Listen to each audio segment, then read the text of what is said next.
The idea of capacitors is much misunderstood, so let's start with some absolute basics which you can't really argue with. Okay, a capacitor has that circuit symbol, there's no argument there, and it's basically formed by, probably the simplest type of capacitor is just to get two metal plates and put a gap between them.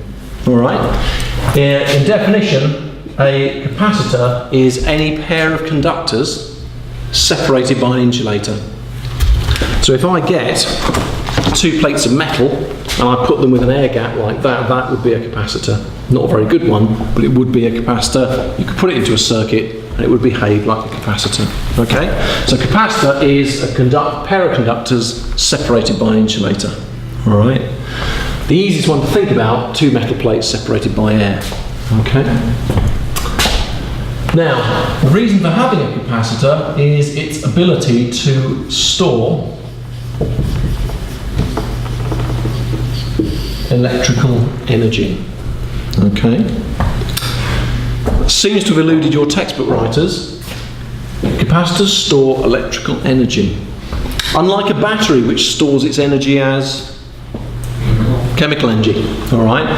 A battery doesn't store its energy as electrical energy. It's obviously involved in electrical energy. If you put a battery into a circuit, it'll provide electrical energy to do stuff in the circuit. But when you've got a battery sat there doing nothing, the energy stored in there is stored as chemicals, all right?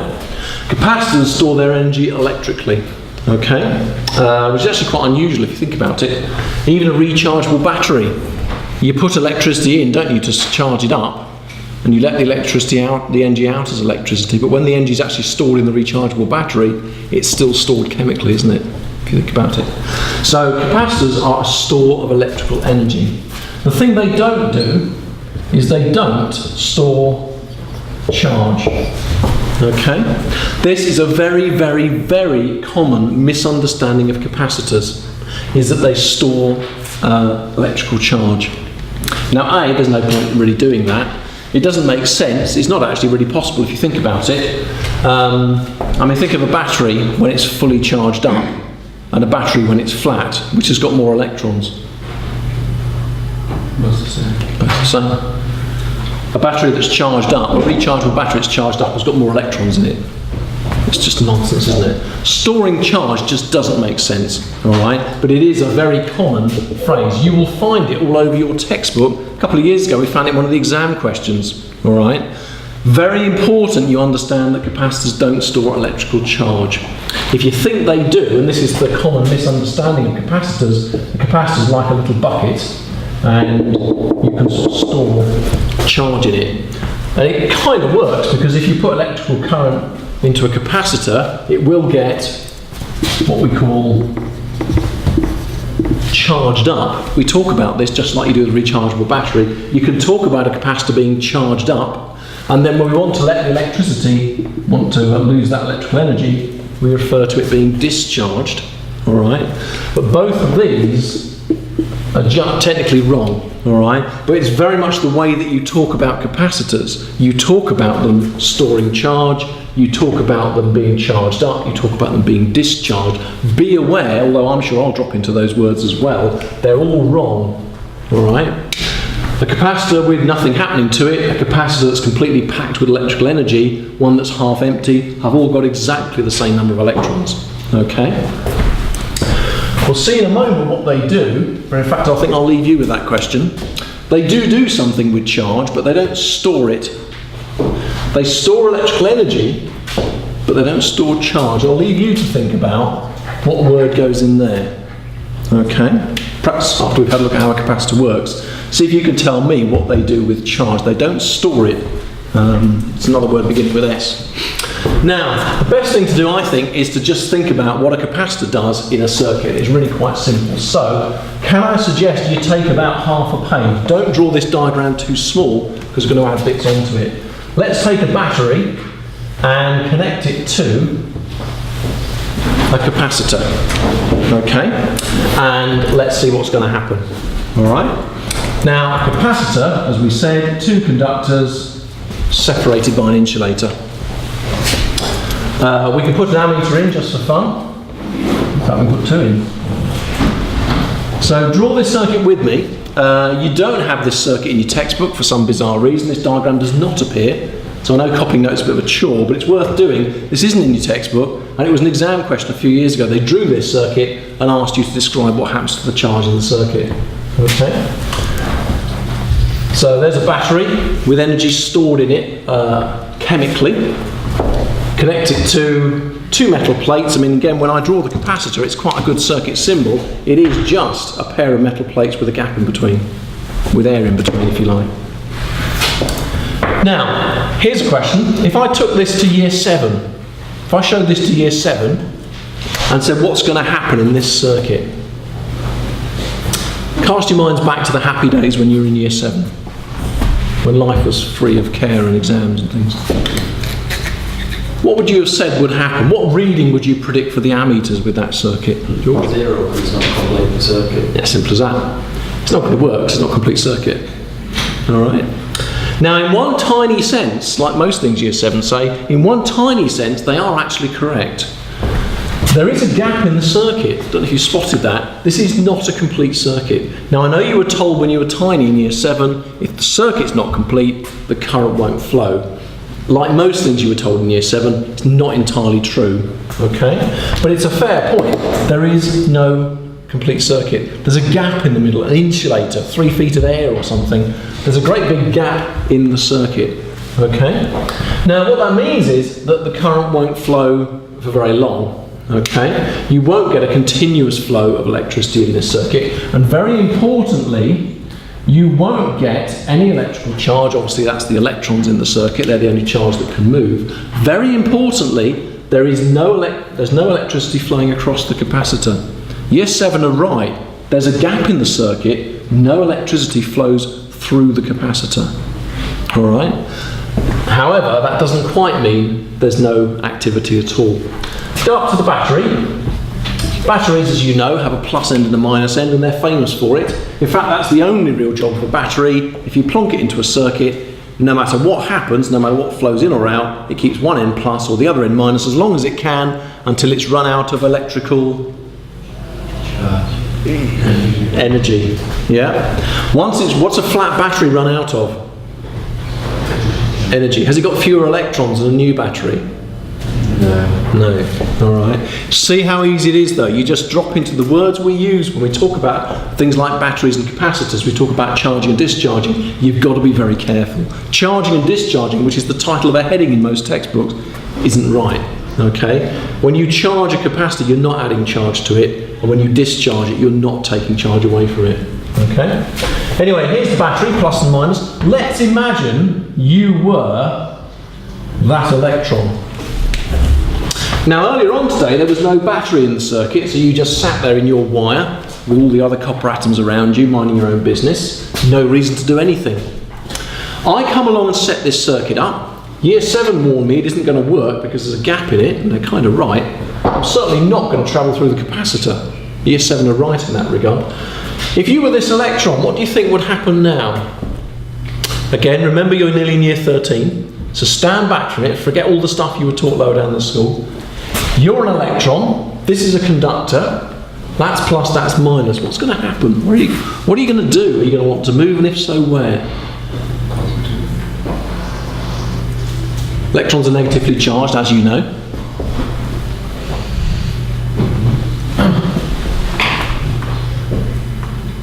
What will you want to do? Will you be attracted or repelled anywhere? That's the positive. Yeah. Are you able to move towards the positive? No, you've got the energy. Well, are electrons able to move through wires? They are, aren't they? Because there's just loads of electrons sloshing all over the place. So electrons are allowed to move through wires, so that might well happen. What's the other side of that argument? As well as being attracted to the plus side, you are? Yeah. So you can see the electron is going to try to move that way. And of course, this is a conductor, isn't it? Yeah. The wire is a conductor. It's got the potential energy of the positive end of the battery, so it basically gets pulled up that way. If I get a piece of negative charge on a piece of string hanging from the ceiling, and I get something very positive near it, what's it going to do? It's going to move towards it. Now this electron is in a metal wire made of copper and stuff like that, so it can move quite easily round to there. Okay. What if you were an electron here?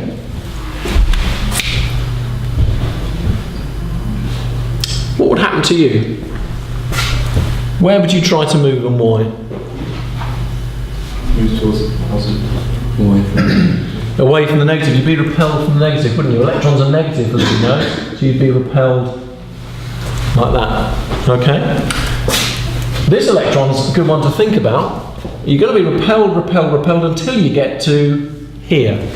Until you get to this side of the capacitor. Because there, and here's where year 7 are right, here's where you meet the insulator. And the insulator, of course, is the thing which won't let the electrons through. Here, imagine you're an electron here, you're also going to get attracted off like that. What sort of charge is going to build up on this right-hand plate? Negative. Yeah, we're going to build up quite a lot of negative charge, aren't we? Can you see all the electrons in this half, not all the electrons, but a lot of electrons in this side of the circuit are going to get pushed towards this plate. And then they're going to stop, because remember the capacitor doesn't actually itself conduct electricity. It is a gap in the circuit, and although the electrons get pushed onto that right-hand plate, they're going to have to stop there. What's going to happen to the left-hand plate? Chemists should be good at this. Positive. Because? Because the negative charge gets taken away. So That's right. If you take negative charge away from something that's neutral, you're going to be left with, I like to draw lots of vacancies. You could call them holes, couldn't you? Yeah, on this plate, you're going to have a lack of electrons. All right? You're going to have lots of places where electrons used to be, but they've moved off. You've now got lots of atoms here that are missing electrons. We know from our chemistry that's going to mean this plate picks up a positive charge. Okay? Now, it's a bit like the employment industry. There's a massive load of vacancies for window cleaners here. There's an enormous number of extra window cleaners here. Why don't the two things just get together? Why don't all these electrons just move over to here? Because of the gap. All right. It's very easy to think of capacitors. You put them in a circuit, the circuit works, you just assume the electrons are all going through. There is a break in the circuit here and the electrons cannot get through. So you've got lots and lots of electrons here, you've got lots and lots of gaps for electrons here, but the two things can't combine because of the insulator in the middle. All right. What you will build up, if I can draw this very well, what you will build up between the plates is a very strong electric field. Right, I'll say more about that a bit later on. You basically build up a very strong electric field between the two plates. Okay. If you imagine standing between the two plates, your hair would stand on end. Okay. You've got loads of electrons on one side, loads of gaps for electrons on this side. It could be millions and millions of volts, but nothing can move because the bit in the middle is an insulator. Okay. What are the ammeters going to do? Year 7 saying no reading because it's not a complete circuit. Will any electrons move through this ammeter? Will any electrons move through this ammeter? You will get a reading. Now at this point, year 7 can get very cross because they'll say, well look, there's just a gap in the circuit. You can't, one of them might say, particularly so-and-so year 7 might say, well hang on a minute, you can't keep taking electrons off this side and putting electrons on that side. Or can you? Is there any reason why this process ought to stop? Yep. The battery runs out. Yeah, you could eventually flatten the battery by using up all its... Yeah, I see, good. By using all its energy. Okay, but that could be quite a long time away. Well, we've seen the first thing that a capacitor does. You'll remember... Put this aside. We said just now, and hopefully it's making a bit more sense now, capacitors do not store electrical charge. Let's suppose I set this circuit up, the capacitor sat there nice and neutral minding its own business. I set this circuit up, 1,000,000 electrons move off of this plate towards the battery. 1,000,000 electrons are pushed off of this wire onto this side. This plate has lost 1,000,000 electrons. This plate has gained 1,000,000 electrons. How much charge has the capacitor gained or lost? 0. Let's suppose I took this photograph an instant after the thing was connected. 1 electron has left this side, 1 electron has gone on that side. How much charge is stored on the capacitor? None. For every electron that you take off of that side, you put 1 on that side. You can charge this till the end of time, it still has the total charge which it's gained or lost is 0. Hopefully you can see now, even though this circuit would be called charging up a capacitor, if I take the capacitor out of the circuit and put the wires together so the electrons just go back round to the vacancies, you've still got total charge gained or lost is still 0. Alright? Whatever you take off one side, you put on the other, and the total lost or gained is always 0. Hopefully now, that statement's making a bit more sense. Yeah? Capacitors are often thought of like little buckets that store electric charge, but that doesn't make sense. Charged, uncharged, half charged, it doesn't make any difference. They've always got the same amount of electric charge. What am I doing with the charge then? Look at the capacitor, look at how the charges are arranged. What am I doing? I'm not storing charge. I'm moving charge. I'm taking electrons and I'm pushing them that way and pulling them that way. Think what the insulator in the middle's doing. What's the insulator in the middle doing to the charges? Begins with S. You've got loads of pluses on this side and loads of minuses on that side. Nice word, not quite right. You've got pluses on this side, minuses on that side. What's the insulator in the middle doing? Separating. That's today's most important word. You can forget everything else except the word separating. Can't find a single textbook with this in. This is what capacitors do. They separate charge. They hold positive and negative charges away from each other. What do these electrons and these vacancies for electrons want to do? They want to get back together, and the insulator in the middle holds them apart. All right? A capacitor separates electric charge. It holds the pluses and the minuses away from each other. A nice little picture, you can draw your stick man. This is basically, let's get the right way around. You've got your pluses, you've got your minuses. They're desperate to get back together, but it's holding them apart. Yeah? Think of yourself, you've got these two great pluses and minuses, they want to get back together, you're holding them apart. You are separating them. Okay? Now, if you separate electric charge in that way, lots of fun, what you're basically doing then is you are storing energy. What kind of energy is that? Again, if I show this to year 7, a plus and a minus that want to get back together and someone in between holding them apart. What type of energy is that, would they say? Electric potential. It's potential energy, isn't it? Do you remember potential energy?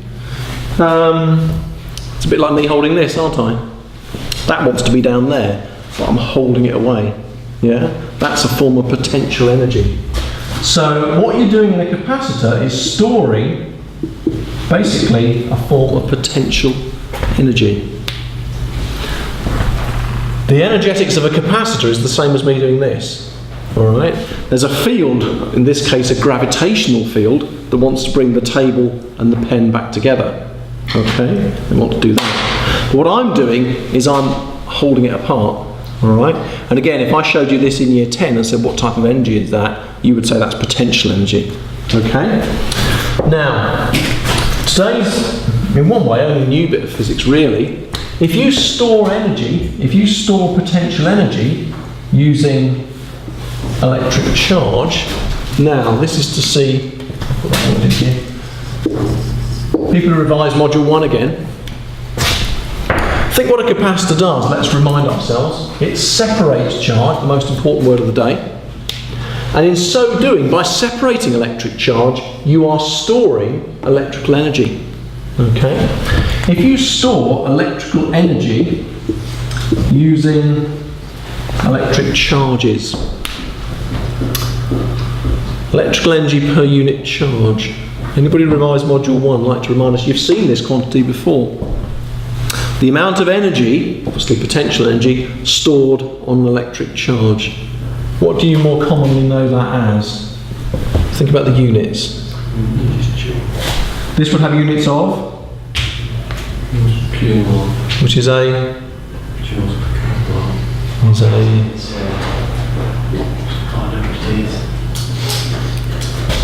A joule per coulomb is a? Well done. Volt. This is the reasons we'll see in a minute that this can't go on forever.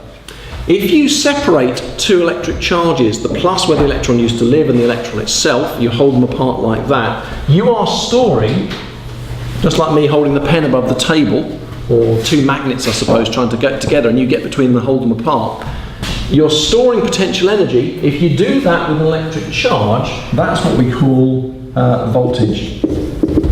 Okay? The minute the capacitor starts to separate charge, it's going to produce across it a voltage. All right? As I say, you can forget everything from today, just one or two key things. You're not storing charge, you're separating. By separating charges, you're storing energy. And as you store energy on the capacitor, that means it generates a voltage. Because voltage is energy per unit charge. Okay? So as you separate your charges, you start to pick up a voltage. Even as you separate one electron, one plus electrons worth on this side, one electron on this side extra, you've got a tiny voltage produced. Okay? A useful diagram, and apologies for writing this, put it in inverted commas. When you're charging up a capacitor, you're also, I'm sure this isn't a word, you're also voltaging up. As you put charge onto the capacitor, that's not good, is it? As you separate charge on the capacitor, as I said, if you take one electron off of here, move it round to there, well, one plus worth of electrons and one minus's worth of electrons will try and get back together. The minute you move one electron, the insulator in the middle has got to start working and holding those two electrons apart. Okay?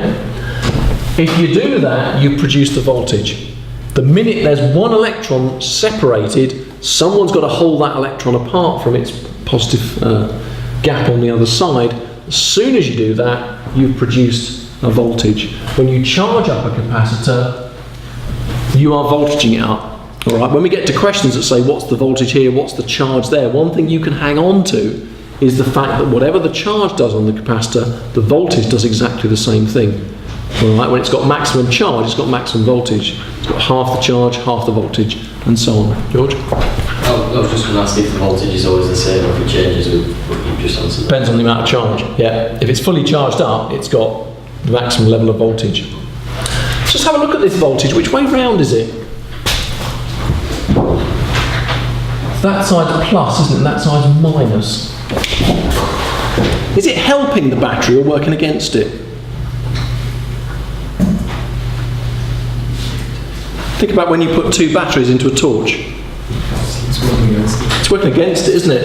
Think of when you put batteries into a torch. Some of you look a bit puzzled. If you want 3 volts for your torch bulb, what do? You get two 1.5 volt batteries and you connect them nose to tail. Have you ever done that? Those torches, you know, the ones we unscrew the end. Yeah? You put them like that, don't you? That is 2 batteries working together to produce 3 volts. Can I convince you that this is not the same thing? Look at the way the pluses and the minuses are distributed. It's kind of natural. If you pull electrons off of here, because that's plus, you'll leave this end plus. And if you pull electrons away from here, push your electrons away from here to make this negative, obviously that's going to be opposing the negative there. So the very important thing is, as you charge the capacitors up, you produce a voltage, because separating charge requires energy, and the voltage opposes the voltage of the battery. The voltage of the battery is trying to push electrons that way, and the battery voltage, the capacitor voltage, if you think about it, is trying to push them that way. Which way around the circuit is the battery trying to send electrons? Clockwise or anti-clockwise? Clockwise. And it's successful. This is the bit year 7 wouldn't get. It's, apart from this bit here, it is successful. There's current in this wire, this ammeter and this plate of the capacitor. There's current in this plate and so on. And if you tell year 7 that, they'll assume there's current all the way round. But there isn't. This isn't like a torch bulb where electrons come off of here, go through the torch bulb and out the other side. It's different electrons. Some electrons do that, some electrons do that. The 2 ammeters give a reading, but there's still no current across the middle. Okay? So, very importantly, as you charge up the capacitor, whatever that means, you voltage it up. And very importantly, look, the voltage will always oppose the battery. So let's put some numbers in there. 12 volt battery. You connect it up to your capacitor. You let your capacitor run for a little bit until this voltage is, say, 1 volt. So you leave it on until your capacitor has separated enough electrons that it's got 1 volt across it. How much voltage is there in the circuit driving the electrons around now? It's a 12 volt battery. You've charged up, you've separated charge on your capacitor until it's developed a voltage of about 1 volt. How many volts are there now in the circuit moving the electrons around? It's 11. It's gone down. You leave it a bit longer until you develop 10 volts on your capacitor. How much voltage now to push electrons around? 2. Tell me what the reading on the ammeter is going to do. Year 7 are surprised when you turn this on because the ammeters give a reading. But imagine we had old-fashioned meters with needles on. When you turn this on, you do get a reading. We'll see that next lesson. Talk to me though about these ammeters. What are they going to show? Decreasing. It's going to go down, isn't it? So you turn the circuit on, you'll get a current, but then gradually it's going to go down, isn't it? Here, we're down to only 2 volts. Originally there were 12 volts shoving electrons around. Now there's only 2. And in fact, let's leave it a little bit longer. Yeah? What's going to happen now? 0. It's going to stop. There's 0 volts now trying to move electrons around the circuit. Okay? So if I asked you to draw this graph of current against time, do it in the air in front of you. It's going to go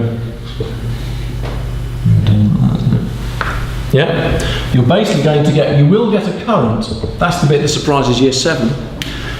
And they may say, but that's mad because you've got a break in the circuit. You have. It's a funny sort of current because it doesn't actually cross the break in the circuit. If someone told you to think of electricity like a little train rushing around the circuit in years 10 and 11, don't know who would have done that, but if you thought of electricity like that, this is a bit cheeky because there's a tunnel in the middle of the circuit and a block in the middle of the tunnel, and the trains are cheating. What they're doing is running trains like that and trains like that, and it looks like there's stuff going around, but there isn't. There's just a blockage building up inside the tunnel. Okay? That's probably not the best way to think of capacitors, the sort of Thomas the Tank Engine approach. Wouldn't go for that. Are we happy with that graph though? Yeah? You will get a current, but pretty quickly it will start to come down. Alright? And eventually, mathematicians will like this, it tends to 0. It's never actually technically reached there, but it will be down to almost 0 after a certain amount of time. There will be a current, but not forever. Year 7 are right. If you turn this on and leave it, eventually it will just have nothing. Okay? Have you ever had the experience, you turn your hi-fi off or something, or maybe your telly or something, you press the off switch and it takes a few seconds for the lights to go out? Have you ever had that with electronic things? Anything involving sound normally, or amplifiers and things, they generally have capacitors in them, and you can tell something's got capacitors in because you turn it off. You with me? It's that shape, isn't it? It's that gradual decline like that. Okay? Is everybody happy so far with that? Now, that is it.